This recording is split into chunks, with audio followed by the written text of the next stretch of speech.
eu vou hoje estar falando de jejum, mas eu queria comentar umas coisas com vocês, porque geralmente, pessoal, é que o suco de couve, né? Aí começa assim, ai, porque suco de couve é bociogênico lá. Aquela turma mais assim da nutrição clássica, né? E,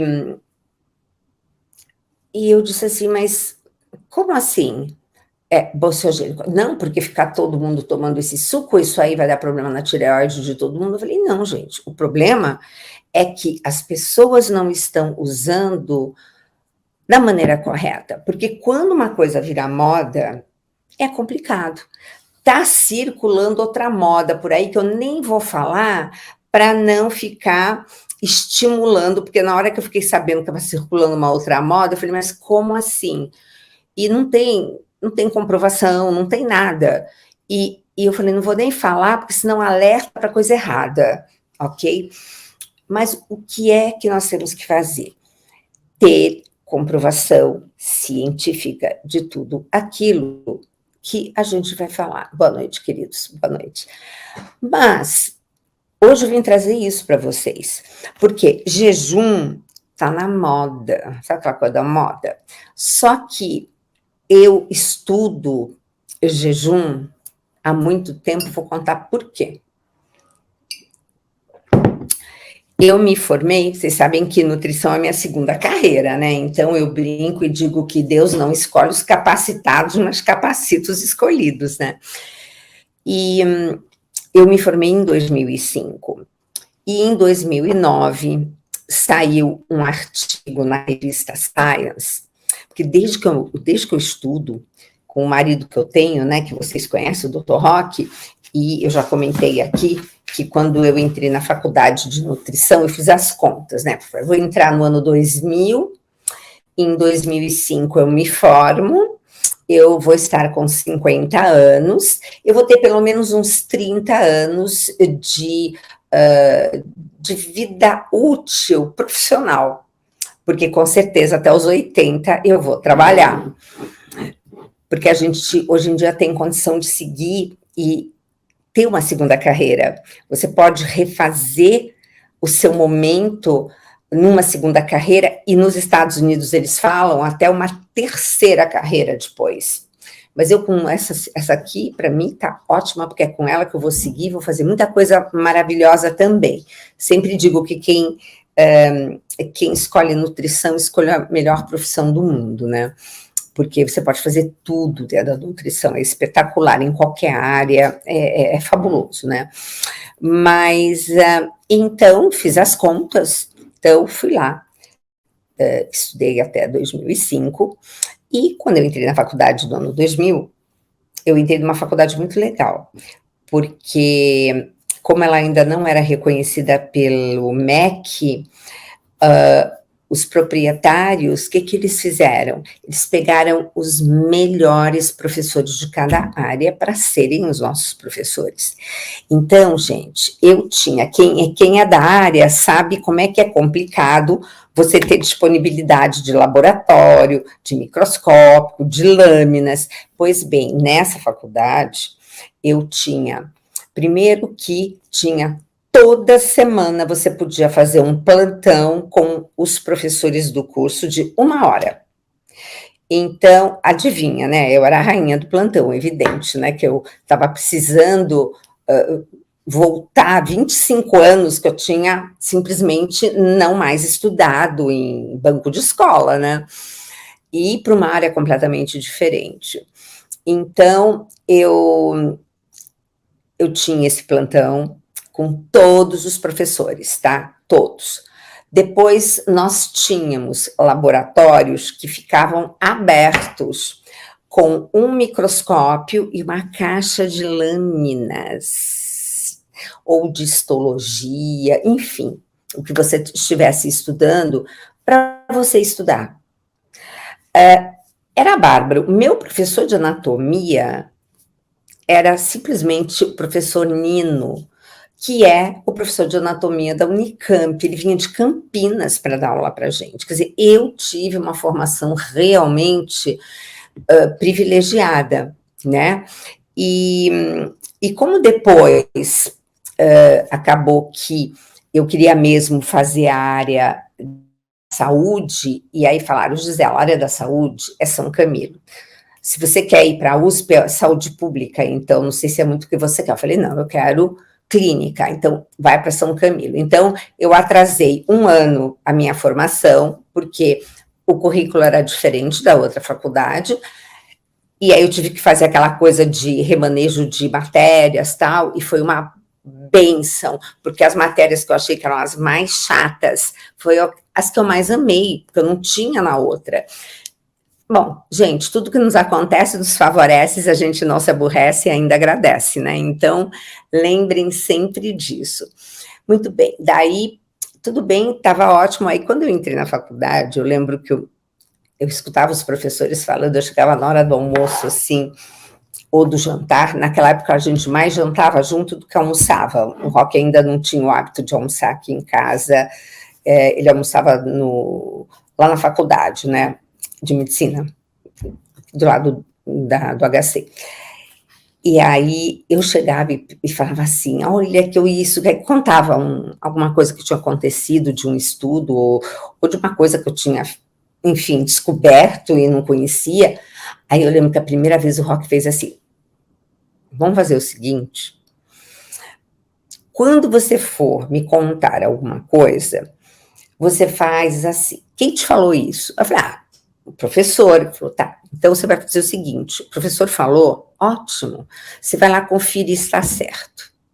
Você vai procurar o estudo, e quando você encontrar, e tudo bem, o que ele falou está lá, você procura mais 3 estudos que falem a mesma coisa, que tenham tido o mesmo resultado, em 3 papers, em 3 artigos completamente diferentes. E eu só olhando, E depois, quando você estiver assim, com essa bagagem, o que você quiser conversar, a gente conversa. Adivinha? Eu fui a chata, que até hoje, às vezes eu encontro com colegas em congresso, e às vezes hoje em dia o Roque está junto, e ela fala assim, gente, era toda hora a Gisela perguntando, tem artigo científico? Onde que está o artigo científico? Porque era essa a lei aqui em casa, né? Então, foi assim que eu aprendi a estudar saúde, nutrição. E foi uma bênção, viu, gente? Porque enquanto, por exemplo, hoje, quando eu estou indo, por exemplo, aqui aos congressos, ou às nossas formações lá do Instituto de Medicina Funcional, enquanto o professor está lá mostrando o slide, porque o slide a gente recebe antes, né? Que nem quando se faz um curso aqui, enfim.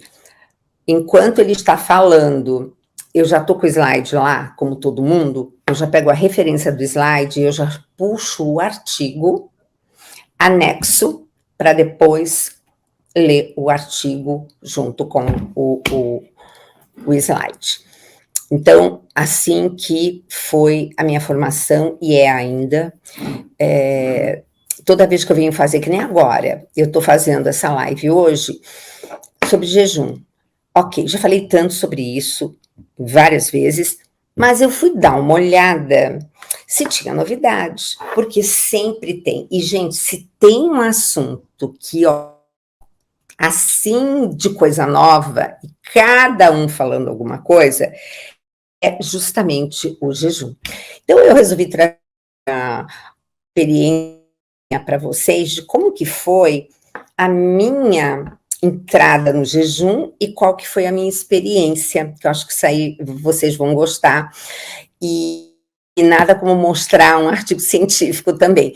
Vocês do Instagram, não se preocupem, porque depois vocês podem, a não ser que vocês queiram migrar para o YouTube, ou ligar o computador, ficar comigo aqui, mas ligar o computador para vocês verem as imagens que eu vou mostrar.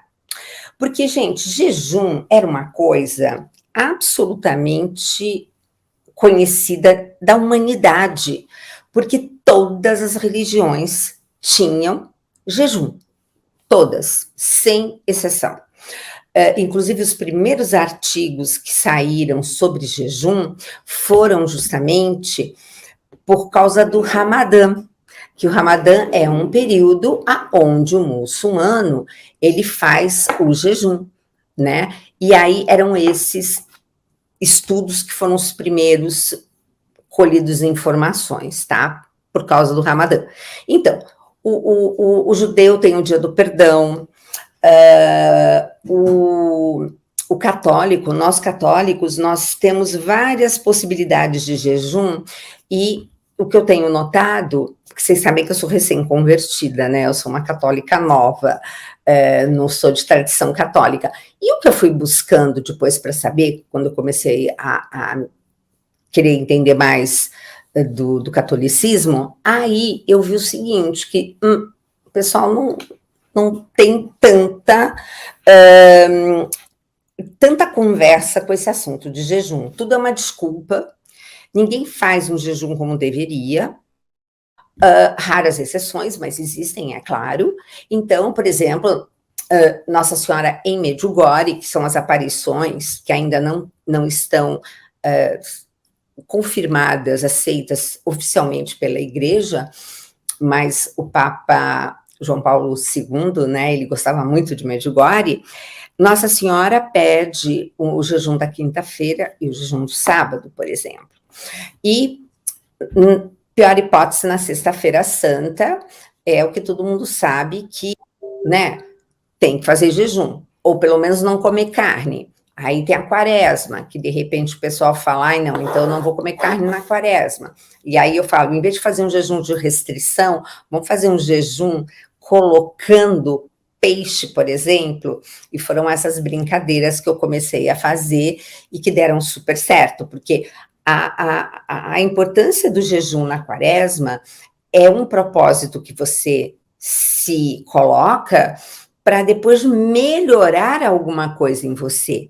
Então, se você come, por exemplo, peixe a quaresma inteira muito mais vezes, você aprende a gostar, então quando acabar a quaresma, você vai continuar comendo peixe, porque não adianta nada aquele negócio, não comi chocolate 40 dias e na Páscoa come todos os ovos de Páscoa que encontra pela frente, não é por aí, né? Mas então, eu comecei a observar isso, mas o jejum é uma coisa que é uma prática milenar, todo mundo tem. E todas as religiões, vocês reparam que os preceitos são sempre preceitos religiosos que trazem saúde. O judeu de não comer, por exemplo, carne de porco. Naquela época não tinha geladeira. O porco era uma situação assim, hoje o porco só falta ser o suíno, né? Nem fala porco. O suíno só falta ser carregado no colo do criador, né? E tem cife, tem cortes nobres, mas antigamente, um horror. Então, não se comia essa carne, porque ela era impura, tudo mais, e nisso você estava evitando uma série de problemas de saúde. E assim sucessivamente. E o jejum entra nisso. O jejum, ele tem um benefício que agora, através da ciência, nós estamos comprovando. Então, olha só, eu me formei em 2005. Em 2009, e eu continuei estudando, fazendo pós-graduação, aí me envolvi lá no IFM, no Instituto de Medicina Funcional, para fazer certificação, aquela coisa toda. E aí, em 2009, a revista Science, ela mostrou uma matéria que, quando eu li, aquilo também mudou para mim muita coisa, porque você vem de um estudo, assim, dentro daquela formação clássica, e daí você vai, por exemplo, como eu fui para nutrição funcional, realmente é outra realidade, com comprovações, e que você realmente coloca em xeque aquilo tudo que você aprendeu. Porque tem que comer de 3 em 3 horas. Eu tinha esse discurso e eu comia, porque eu achava que tinha que comer, porque senão ia aumentar cortisol, aí ia gerar estresse, e depois a gente vê que a coisa não é bem aí.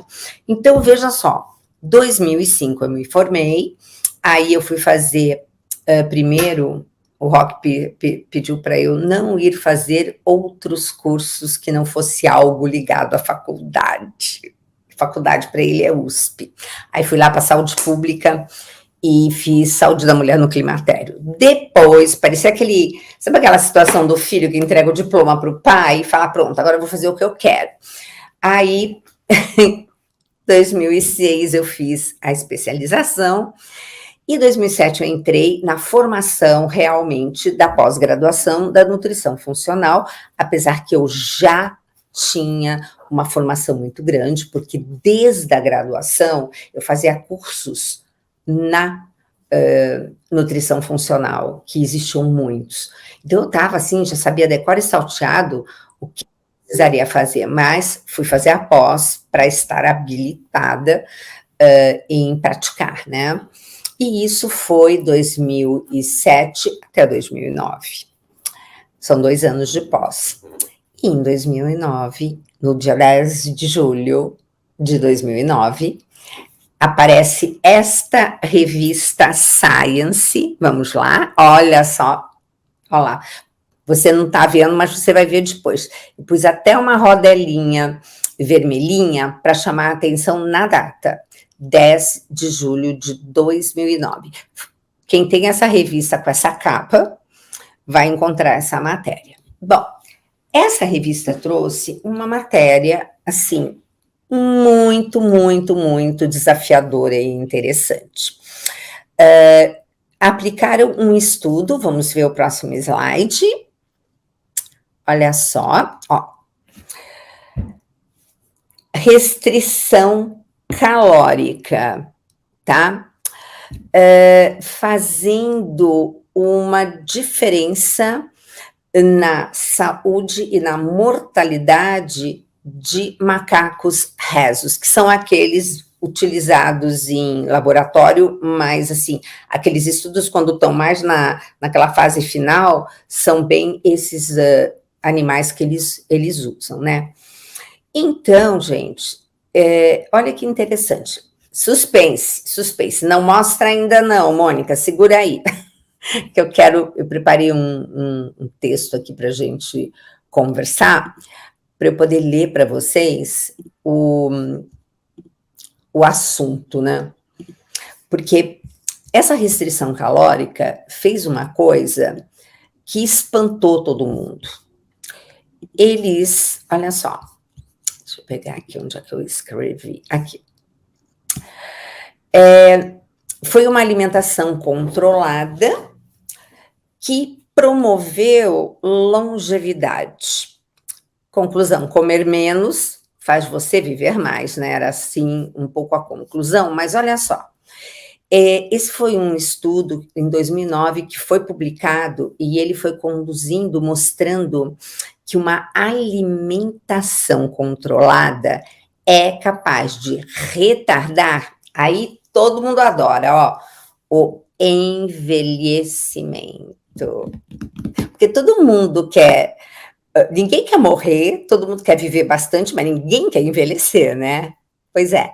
Então, uma condição de alimentação controlada com restrição é capaz de retardar o envelhecimento, além de reduzir o risco de doenças crônicas, como diabetes, doença cardiovascular e neoplasias malignas, câncer, né? Então, uma alimentação mais restritiva, mas aí é que está o grande pulo do gato. Ela é restritiva, mas ela não pode causar desnutrição. Porque a gente come demais. Vocês já quantificaram o quanto que a gente come? Você já colocou, assim, hoje em dia tem um monte de programas, nós comemos proteína, então a gente come além da conta. Sempre sobra proteína demais, tá? E não precisa. E em detrimento dessa proteína, a gente deixa de comer uma série de alimentos fundamentais para fazer o nosso corpo funcionar como ele deve. Bom, então, o que acontece? Tem que ser feito um cálculo pessoa a pessoa, estou falando agora, foram com os macacos lá, mas, por exemplo, para nós, tem que ser feito um cálculo, quando a gente está falando de restrição alimentar, que não promova a desnutrição. Então, tem que atender às necessidades nutricionais. E isso, se você colocar no papel, você vai ver que você acaba fazendo uma restrição alimentar, tá? Calórica, né?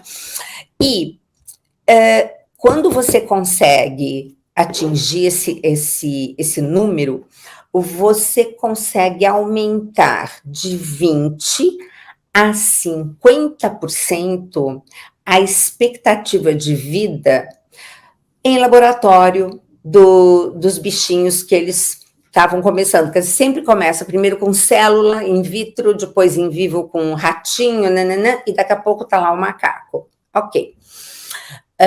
E isso era assim, eles colocavam os animais que tinham alimentação à vontade, porque vocês repararam que o animal não é obeso, né? Ele tem um set point lá que fala, já estou satisfeito. Então, eles deixavam os animais comerem à vontade e os outros eles restringiam, tá? Bom, esse estudo, que é muito interessante, ele foi realizado, então, com macacos nos Estados Unidos para avaliar a expectativa de vida e o risco, tá? De doenças, conforme o tipo de alimentação que eles receberam durante 20 anos. Então, o estudo publicado em 2009 era o resultado de 20 anos acompanhando os macacos, né? Olha quanto tempo. Bom, aí olha só que interessante. Dali que começou toda essa história aí de ficar mais, assim, falando do assunto de jejum. Começou com restrição calórica. Olha, eles pegaram os macacos, até tem um ponto de tem uma observação, um asterisco, quando eles falam que ficaram 20 anos sob controle, né, dizendo que os animais foram super bem tratados, que não teve maldade, não se machucou nenhum bichinho, se cuidou muito bem deles, eticamente falando, e o comitê de ética aprovou, tudo bonitinho. Bom, interessante que tinha, então, um grupo desses macacos que receberam a dieta convencional, à vontade, e outra moderadamente restritiva. Esse moderadamente restritiva foi o que fez toda a diferença. No grupo foram 20 anos, né? Naquele grupo de macacos que estava comendo à vontade, 37% morreram, em comparação aos que faziam restrição calórica, onde morreram só 13%. Bom, aí a gente começa a ver diferença, tá? Em outras palavras, os animais comiam à vontade, eles tiveram um risco 13 vezes maior de morrer em relação aos que tiveram a restrição, tá?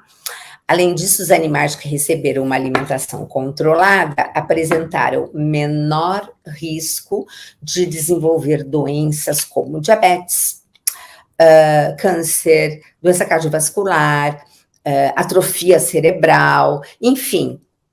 Foi, assim, maravilhoso esse estudo, né? Imagina, 2009, eu lendo isso, eu lembro como se fosse hoje, foi marcante, por isso que eu estou compartilhando isso com vocês hoje. Aí, para causar um belo do impacto, agora vocês vão ver a foto dos macaquinhos. Deixa eu olhar lá para o meu... Aqui, peraí, deixa eu ver.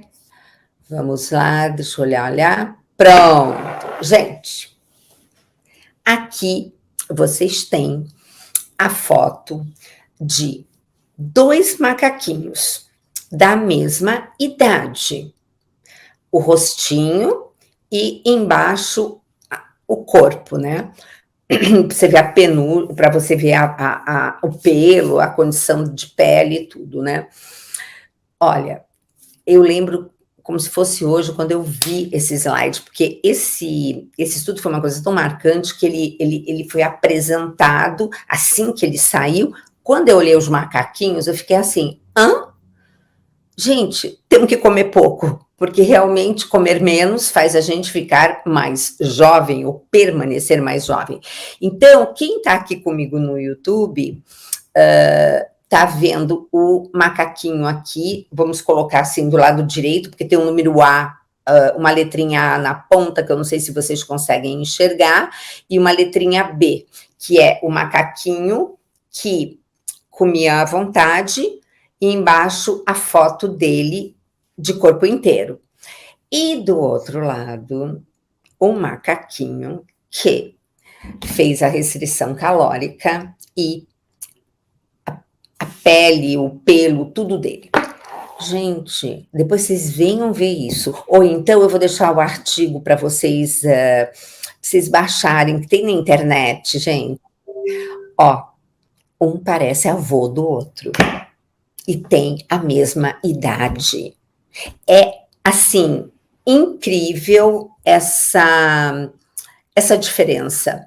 Então, olha só, os dois estavam com a mesma idade, 27 anos, tá? Eles pegaram os macaquinhos com 7 anos e 20 anos depois, então, estão lá fazendo a apresentação do trabalho e 27 anos no macaco corresponde a 45 anos em nós humanos. Então, esse estudo levantou a hipótese de que uma dieta saudável, porém mais restritiva e controlada, poderia aumentar a expectativa de vida, assim como reduzir doenças relacionadas ao excesso de peso, também em nós humanos, tá? Tendo em vista a similaridade dos primatas com os humanos, tá? Em humanos, é evidente que estudos assim são inviáveis, apesar que tem um autor que eu gosto muito, o Walter Longo, que fala muito de jejum e tudo mais, e ele levantou algumas possibilidades que tentaram fazer de estudos com humanos, mas o pessoal não aguenta, não tem como, sabe? Eles desistem no meio do caminho. Então, tem aqui depois até um estudo que eles colocam como referência, de 2 anos antes, que tentaram fazer alguma coisa com humanos, mas não teve sucesso, tá? Entretanto, estudos de menor duração realizados com humanos demonstraram que quando submetidos, porque é longa duração, esquece, né? Que quando submetidos a períodos de maior restrição, os participantes apresentaram uma redução significativa relacionada à aterosclerose e diabetes. Além disso, esses indivíduos desenvolveram adaptações semelhantes a o que aconteceu no estudo com os macaquinhos, né? Que quando submetidos a uma restrição calórica, provavelmente existe uma contribuição nos benefícios da longevidade. Só que, gente, não é só a longevidade, é o macaquinho em forma, novinho, bonitinho, com a idade do outro que parece avô, só que é lógico, ele está inteiro, bárbaro, e ainda vai viver mais. Então, é viver mais e bem.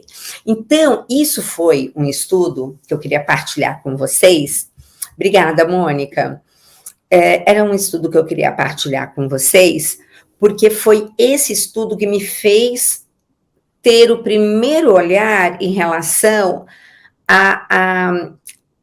ao jejum, mas mais ainda a restrição calórica, porque a gente come muito, a gente come demais, a gente come o tempo inteiro. Tem gente que tem aquela boca nervosa que a toda hora tá pondo uma coisa na boca. Passa por onde passa, pega, é uma bala, é um biscoito, é um gominho da uva. Gente, nós indiscutivelmente temos que olhar como é que nós evoluímos. Nós não evoluímos com café da manhã, almoço e jantar. Nós evoluímos passando fome, restrição, e é quando as nossas células melhor trabalham. Elas não trabalham melhor quando você oferece demais. Por isso que eu digo, gente, suplementação é muito interessante quando necessária, mas nada substitui comida, tá? Então, que nem agora com a queridinha da Hora Pronobis, que também tem ferro, o paciente que está com uma anemia, daquela anemiazinha que você já ia mandar tomar um suplemento de ferro, eu primeiro mando comer 3 meses de Hora Pronobis. Aliás, porque 3 meses, que é o próximo exame de sangue, e é quando você trocou 80% das suas células. Então, sempre 3 meses. E aí você vê como o alimento tem essa capacidade. Porque o alimento, quando você come na matriz, ele inteiro, sinergia é totalmente diferente. Então, colocando dessa maneira, eu já comecei a ficar bem esperta com essa história de restrição calórica, tá? E depois, o que aconteceu? Aconteceu um outro fato interessante, porque a gente sabe hoje que uma das grandes vantagens do jejum é fazer uma coisa chamada autofagia. Auto, que significa você mesma, né? Fagia é comer. Nós temos, quando fazemos o jejum, nós temos a capacidade de comer umas células que simplesmente... Sabe aquela célula que depois fica boba? Não se divide direito, aí não vira nem câncer, nem outra coisa, e tá lá, que nem um zumbi, por exemplo, né? Que eu adorei o dia que o Henry Okigami colocou células zumbis. É exatamente isso, a célula senescente. Então, essa célula senescente que tá ali, que não vira nenhuma coisa nem outra, mas está jogando um monte de tranqueira na corrente sanguínea, essas senescentes são as que são feitas a autofagia. E essa grande descoberta, eu não pus o slide, mas essa grande descoberta, ela foi prêmio Nobel em 2016, tá? A Academia Sueca, ela premiou, foi o primeiro anúncio do vencedor do prêmio Nobel de Medicina e Fisiologia, tá? Que foi o biólogo japonês Yoshinori Oshimi, de 71 anos, professor do Instituto de Tecnologia do Japão, que ele foi laureado por contribuições para entendermos como é que era o mecanismo da autofagia. E ele foi quem desvendou, muito interessante, vocês também valem a pena dar uma lida na história. Eu acho assim fascinante quando eu tenho um cientista que descobre alguma coisa assim e que me chama atenção, eu vou ler a vida dele. E cá para nós, você sabe que a maioria deles tem sempre uma esposa que contou muito para a descoberta deles. Eu ainda vou escrever um livro chamado As Mulheres Escondidas da Ciência. Tem cada história, gente, que depois eu fico até irritada, mas muitas vezes não são nem os maridos que não querem que as mulheres sejam assim laureadas e que ganhem o notoriedade, são as academias, aquele pessoal, né, que dita as leis, que olha, gente...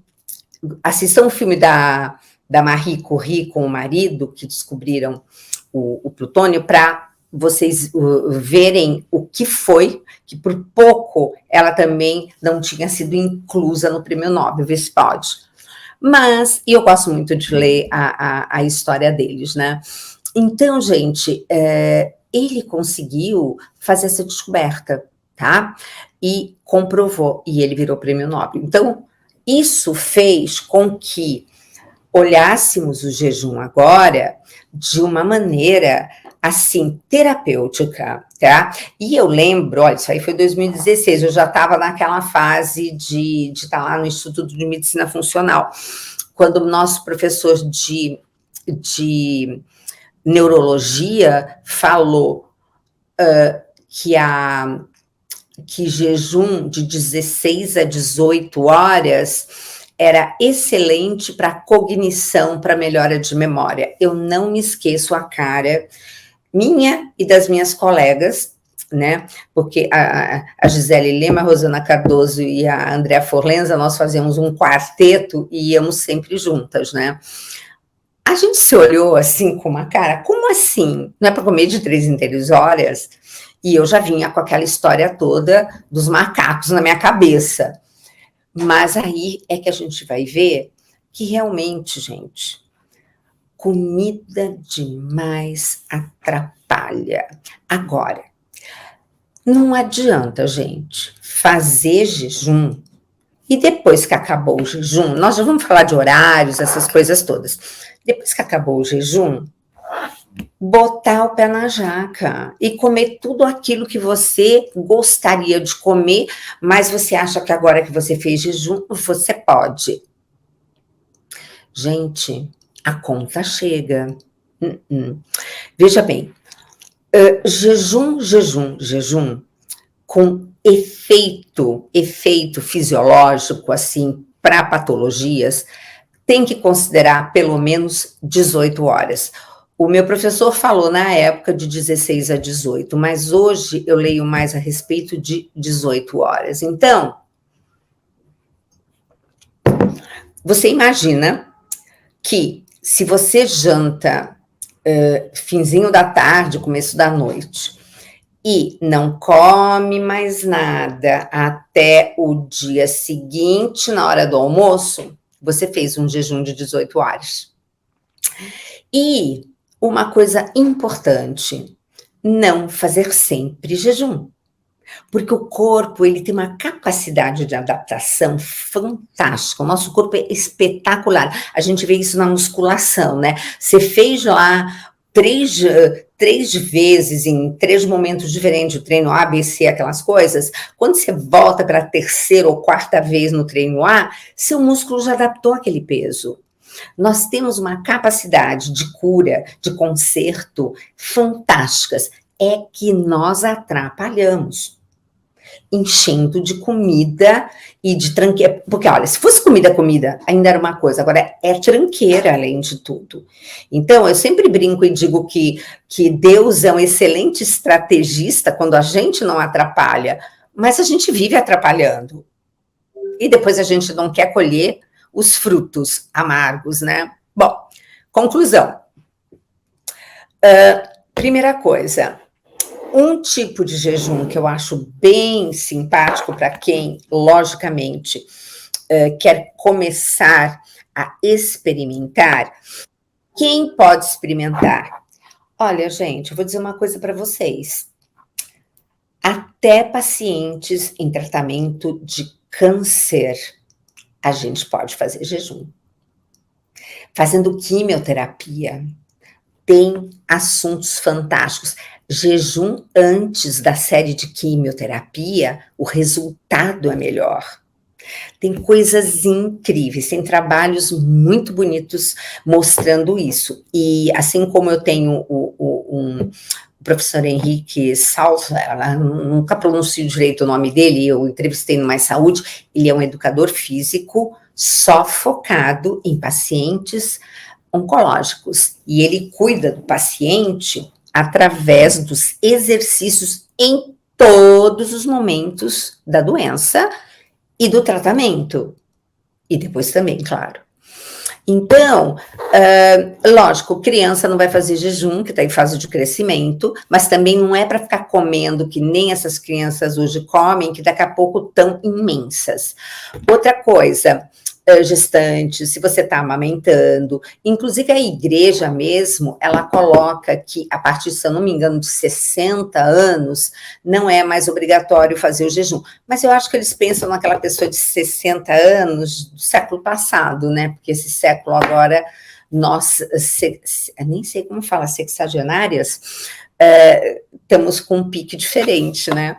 Bom, o que eu recomendo para o meu paciente, por exemplo? Fazer o 5 por 2. 5 dias você faz a alimentação como nós preconizamos, você toma café da manhã, janta, almoça, tá. Então, essas refeições dentro do programa do Desinflama, gente. Tudo meu é em cima daquilo que eu prego para vocês, que é o que eu uso aqui em casa e na minha família, no consultório também. Então, nada de glúten, nada de leite, nada de laticínios, de bicho nenhum. E leite de amêndoa não é leite, gente, porque leite é produto de uma glândula mamária e a amendoeira não tem mama. Então, deveriam criar um outro nome. Então, é leite de animais, tá? De mamíferos. E laticínios, tá? Então, é dentro dessa realidade do dia a dia que quem é minha aluna e quem segue e quem me vê fazendo os programas que são gratuitos da semana que antecede o lançamento das aulas do Desinflama, dos grupos, eu dou toda a letra do que é uma alimentação anti-inflamatória que você pode estar fazendo. E aí acontece uma coisa super interessante. 5 dias, você come dentro da sua realidade. E aí, cada paciente é um. Porque eu tenho pacientes que, de repente, são professores e dão aula à noite e tem uma rotina um pouco diferente. A gente vai adaptar dentro da realidade de cada um, né? Mas aí, esses 5 dias, tudo bem. 2 dias, a gente vai, então, fazer essa restrição, tá? E não podem ser 2 dias seguidos. Tem que ser, por exemplo, eu vou fazer na segunda e na quinta. E aí você pode permanecer por um tempo, fazendo segunda e quinta, mas se você puder depois, você tem que dar um susto no seu corpo e mudar para terça e sexta. Gente, o corpo, ele, quando é colocado assim em choque, ele responde de uma maneira maravilhosa. E por isso que a restrição calórica e o jejum faz um bem tão grande. Porque assim, existem profissionais que fazem o jejum intermitente assim, tem os dias de alimentação normal e tem os dias que a gente está falando, né? 18 horas, né? E depois são 6 horas de janela de alimentação, que aí é o almoço e o jantar, tá? Mas tem pessoas, tem profissionais que gostam de, nos outros dias, também trabalhar com restrição calórica, mas não jejum. Então, é fazer exatamente as refeições mais restritas. Eu não trabalho assim, eu deixo meu paciente mais à vontade, mas uns 2 dias eu peço para realmente a gente fazer bem caprichado. E vou dizer uma coisa, com o tempo, isso você tem que, lógico, tudo na vida é uma questão de você ir se adaptando. Não vai ser o primeiro jejum que você vai fazer que você vai sair pulando de alegria, fiz jejum, tô super contente. Não. Primeiro dia você vai achar um céu, você vai ter dor de cabeça. Por quê? Uma novidade para o seu organismo. Mas é bárbaro, gente. Sabe por quê? Nos ajuda na superação. Quando você consegue dar aquele a mais que você não conseguiu no passado, que alegria. É uma vitória. E isso vai construindo em nós uma força interior que é maravilhosa para outras coisas também. Então, você tem o benefício do físico, mas você tem o benefício espiritual, como o Juliano sempre conversa com a gente nas nossas lives. E esse é um modelo que eu gosto. Existem outros. Sim, tem vários. Eu estou passando para vocês o que eu faço e o que eu gosto. Agora, tem uma coisa que isso para mim virou rotina, porque assim, se você todo dia faz o jejum assim intermitente, vamos dizer, 1 hora depois de, sei lá, 2, 3 meses, o seu corpo, ele acostuma e aquilo vira rotina. Então, a gente tem que sempre estar fazendo alguma coisa nova. Uma coisa que eu coloquei de rotina para o meu corpo, e isso o Rock também concordou, é nós fazermos o jejum da manhã e irmos para a academia em jejum e fazer atividade em jejum. O jejum, ele realmente, eu tenho uma outra disposição, eu tenho uma outra performance, porque a gente pensa que não, né? A gente pensa, como? Eu vou estar fraca, vou desmaiar. Não, mas isso você já tem que estar num ritmo, né? Pois, quando nós, de repente, tomamos um café da manhã ou comemos alguma coisa antes de fazermos atividade, o rendimento não é igual. Então, para nós, durante a semana, o que a gente faz não é atividade física, nós fazemos exercício físico, segunda, terça, quarta, quinta e sexta. E sábado, se nós estamos em São Paulo. Se não, são os 5 dias. E, gente, é pesado. Você que me segue no Instagram, talvez você ainda não aqui do YouTube, mas eu mostro e eu tô bolando um jeito de mostrar para vocês depois os meus treinos, porque eu acho que é legal vocês verem algumas coisas que dão para fazer em casa, né? E muitas vezes, gente, às vezes a gente está subindo uma escada com um peso na mão de 5 quilos, aí o personal diz assim, a compra dos 5 quilos de arroz. Aí eu falei, verdade, né? A gente podia pôr em cada sacola 5 quilos de arroz e subir a escada com isso. Isso aí você está fazendo um baita exercício, que é exatamente o mesmo exercício que eu faço, só que numa academia. Então, eu estava pensando de dar uma... Mas eu vou falar com a Cal, com a minha super nora, que ela é que domina o assunto, né? Mas eu estou com ideia da gente de fazer isso para vocês. Então, atividade física, exercício físico, gente, é todo dia. Quando vocês puderem, sabe, incorporar isso na realidade de vocês, todo mundo diz, ai, eu sei que é importante, mas um dia eu chego lá. Tá, mas um dia eu chego lá, quando vai ser?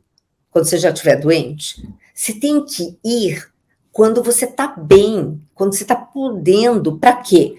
Para justamente não ficar pior. Porque, gente, esse negócio de envelhecimento e tá associado envelhecimento à doença é completamente equivocado. Há uma diferença enorme, tá? Na geriatria, quando você está falando de senescência e senilidade. Existe um desgaste do corpo, que é óbvio que vai existir, mas, por exemplo, quando você vai olhar como é que é a definição de sarcopenia, é a perda involuntária da massa muscular. Não é involuntária, por quê? Porque você pode interferir. Então, você fazendo exercício físico, o que você vai fazer? Você vai segurar essa musculatura. Musculatura essa que, quando você contrai, você produz uma série de substâncias espetaculares, porque, gente, Deus fez o corpo humano perfeito. É que a gente ainda não descobriu tudo, mas, por exemplo, essas miocinas que, quando você faz a contração muscular, cai na corrente sanguínea, gente, elas vão para todos os lugares do corpo humano, todos, e vão fazer uma coisa boa. Vão para o seu cérebro e simplesmente fazem neurogênese, tá? Tem um berçário de neurônio, manda neurônio sair do berçário e ir para casa, faz coisas incríveis. E outra coisa, mulher que tem receio de fazer musculação, meu amor, simplesmente o seguinte, depois da menopausa, o problema não é o cálcio, inclusive, não pode ser mais de 500 miligramas por dia. Acima disso é desaconselhável, inclusive falando sob o ponto de vista cardiológico. Então, o que você tem que fazer é o comer equilibrado, tá? lógico, ter cálcio, mais 23 nutrientes no meio disso, e fazer o estímulo. E o estímulo qual que é? Puxar o ferro. E fez isso, quando o seu músculo vai crescer? À noite, quando você estiver dormindo.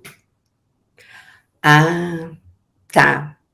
Então, quando chega aquela brotolândia no consultório e falar assim, tia, quero ficar tanquinho, eu falo, vamos negociar balada ou músculos. E aí você vai ver que quando você vê isso, eu podia ter feito, a próxima vez eu vou mostrar para vocês uma anatomia que eu uso no consultório, que é um slide, porque quando você vê o músculo no braço, ele termina num tendão que está inserido dentro do osso. Então, significa que se você tem um músculo aqui, você tem um tendão aqui, grudadinho no osso, o que acontece? Quando você faz o movimento de hipertrofia, o tendão vai fazer uma pressão sobre o osso, e é isso que fixa cálcio. Então, para você ter bons ossos e não ter problemas de osteoporose e etc., tem que ter músculo. Por isso que a sarcopenia é dita involuntária, perda involuntária, se você não fizer nada. Mas, gente, já 19h58, que horror. Mas nós podemos agir. Então, a dica de hoje, gente, a gente come muito, tá? Toda vez que a gente olhar para um prato, veja bem, primeiro que não repita, tá? Faz o seu prato, faz aquela história.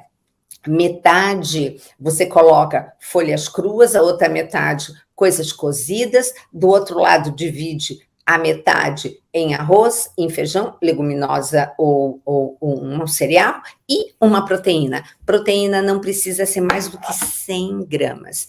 E outra coisa, gente, cada vez mais eu leio os estudos comentando que carne vermelha, aquela deliciosa do churrasco, que eu também adoro, Dr. Rock também adora, de preferência, uma vez por semana, quiçá uma vez a cada 2 semanas.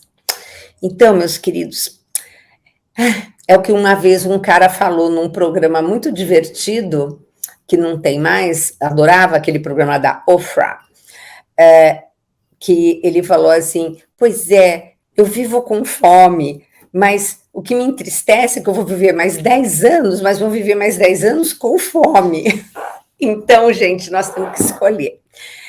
E tem muita coisa boa na vida para a gente não olhar só para a comida, né? E essa comida de hoje que é plástico, borracha e outras cositas mais. Meus amores, adoro estar aqui com vocês.